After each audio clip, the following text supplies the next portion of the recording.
ভিজিএফের তালিকা নিয়ে বিরোধে নাটোরের বড়াইগ্রাম উপজেলার মাছকা ইউপি চেয়ারম্যানকে মারপিট ও কার্যালয় ভাঙচুরের অভিযোগ করা হয়েছে।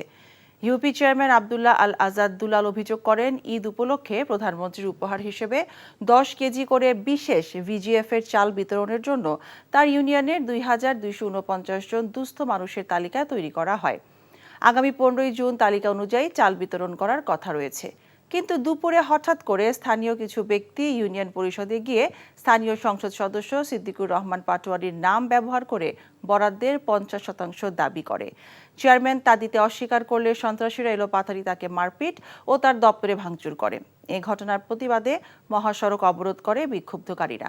অতিরিক্ত পুলিশ সুপার শরীফ আল রাজীব গিয়ে হামলাকারীদের আটকের আশ্বাস দিলে অবরোধ তুলে নিলে শুরু হয় যান চলাচল।